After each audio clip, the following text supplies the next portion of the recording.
It's time. It is time. It is Homebrew Wednesday. Yeah, baby.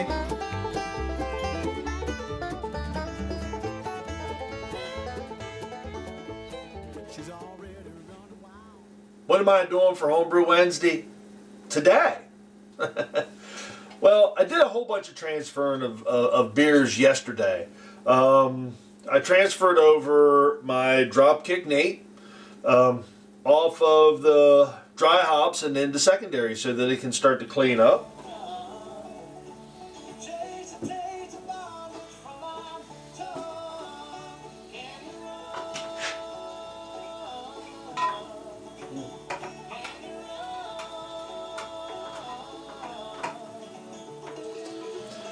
While doing that, I pulled a sample off because you gotta taste in between.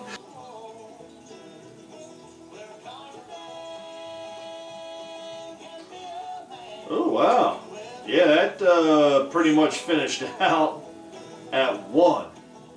Indeed. Oh, the aroma on that is fantastic. Smell it. Go ahead, smell it.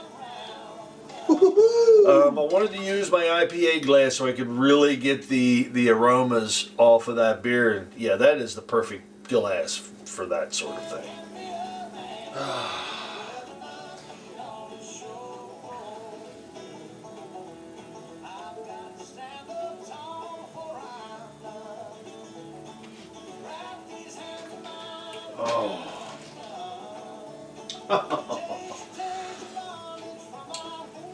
Okay, that's a winner.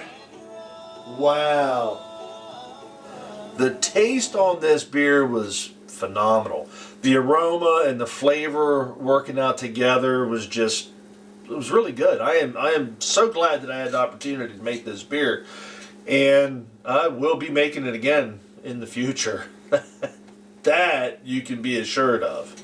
So once I got done with the Dropkick Nate, I moved on to the Passion of the Viking. Now it's passion fruit with just clover honey, actually. I'm going to put a hot bag on the bottom of the siphon. That way I don't pick up, I'm going to try and get as many of the fruits out as I can. Because I wanted this now to just kind of sit and clean as good as it can, really. Take this guy out of here.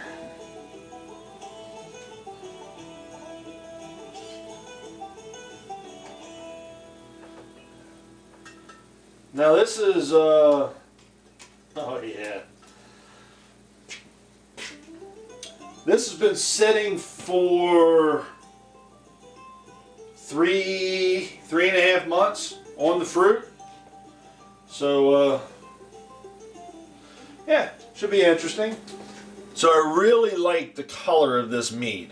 I think that slight, kind of pinkish color, once it clears out and you can actually see through it, is really going to bring out the essence of what you would think of when you think of passion fruit. That's a really nice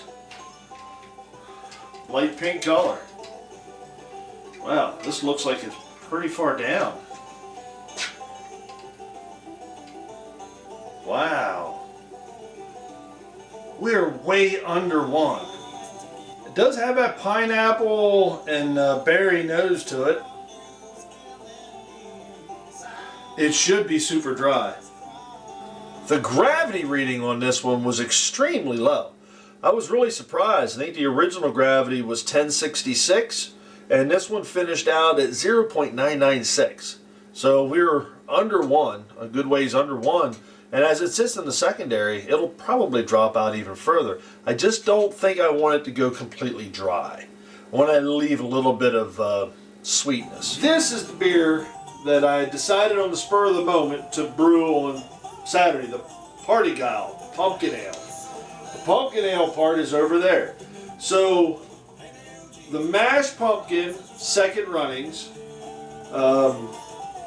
is in here, plus 4 pounds of golden LME, and it was hopped with nugget for 60 minutes and Amarillo for the last 10. Transferring this over to secondary, basically so I can taste it to see what I want to do next with it, because I really don't have any idea. It's a plastic fermenter, so there's one of the reasons right there for using plastic over glass. I have both though. Alright. Don't fear the phone. Let's see what this reading is from primary to secondary. 10, get off the side. There we go.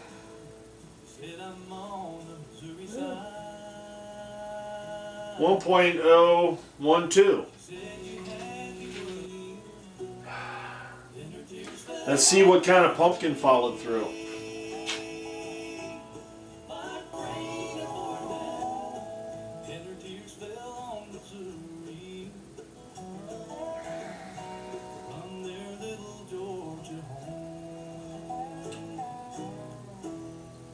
That is really nice.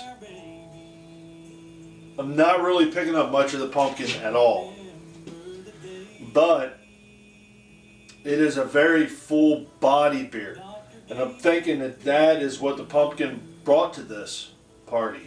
Was body. After tasting it, decided to go with Mount Hood and El Dorado, ½ ounce of each in the dry hop. So we'll let that set for another 10 days or so, and then either keg or bottle that one. But that was kind of fun. You kind of figure it out as you go. Why not? That was a figure out as you go from jump. Might as well continue the theme along, right? And now we move on to the actual pumpkin ale. I am really, really interested to see what this rascal tastes like, because the pumpkin was, I mean, there was a lot. I'm really hoping that the pumpkin and everything follows through. So here goes.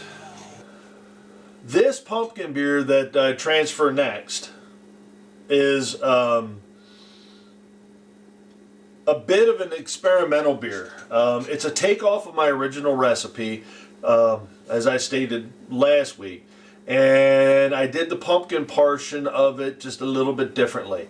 I added the 8 pounds of roasted mashed pumpkin into the strike water, in hopes of not getting a stuck sparge. Because when I did this beer originally, I had a stuck sparge, and it took me like 4 hours to get my wort gathered from the mash. It was just a horrifying brew day. So I wanted to try something a little bit different. So I put the pumpkin in the strike water, and I had already put my grains in the mash tun, like I said last week, and I just added the whole mixture to that. In doing that, I believe I didn't get as high of a gravity reading because, and I could be wrong with this, but I believe that my strike water had already started to pull sugars from the pumpkin. Whether that's the case or not, but I'm thinking that maybe my strike water was already saturated with sugars and wasn't able to really convert that much more sugars out of the grains, which is why I had second runnings where it was, to where I could make a second beer. See, the 05 should have finished out further down. And it did. Ha! Looky there. I want to say 08 on that one. Okay, yeah, I'm picking up the pumpkin and the spices in this one. So let's see what the taste is.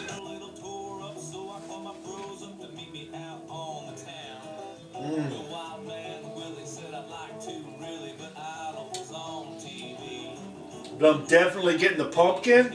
Yes! Yes! I was really stoked that those flavors made it through. So this beer is just going to set now and clean up, because it has an awful lot of cleaning up to do. Before deciding what I wanted to do with this corn mash beer, got to take a taste out of it. So I'm using my Thief to pull a taste test out. That way, you know, I can be kind of quick. Just take the bubbler off, throw that down in there, get some, and put it in a glass. Oh.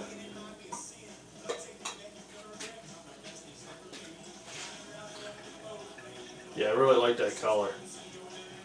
Real pale, super pale. Love it. This was a really nice, clean beer for not using any clarifying agents. It's quite boozy on the nose.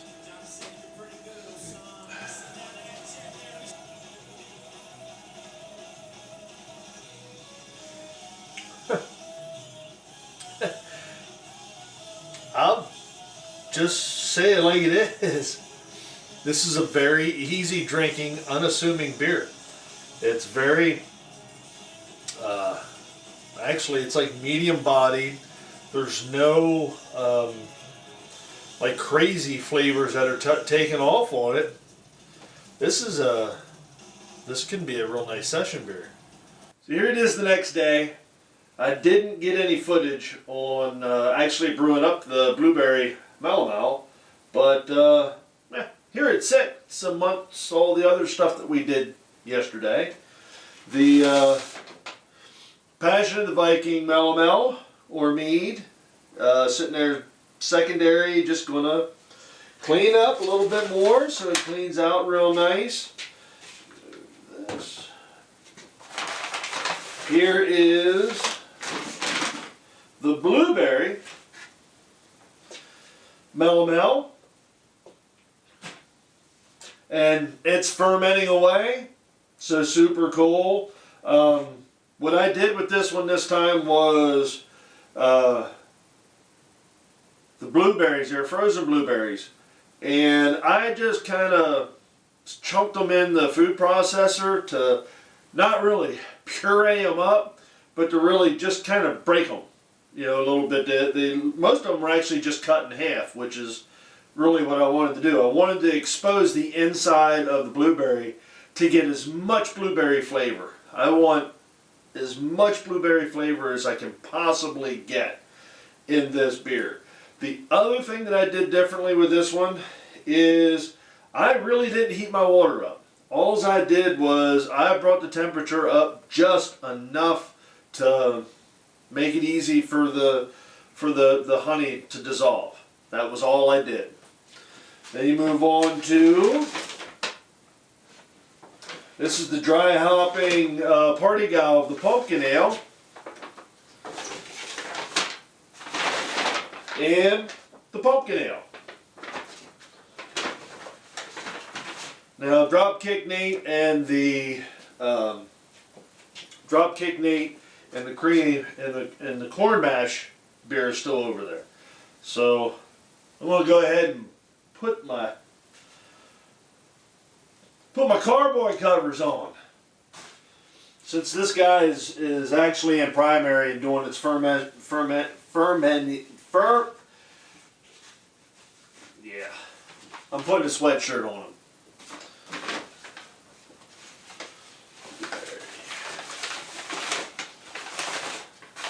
That way he stays nice and toasty warm. There we go. Very good. Very good. That was a busy day yesterday. So that's my Homebrew Wednesday this week, folks. I hope you enjoyed it. Don't forget to check out the Homebrew Wednesday Homecoming Facebook page. And keep track. Follow along. We have plenty of time to plan this whole event out so that there's something for everybody to do. Well, this is S.J. Poor from Little Face Brewing. Enjoy the fruits of your labor, folks. And brew beer. Here we go. Wonderful beer. Cheers.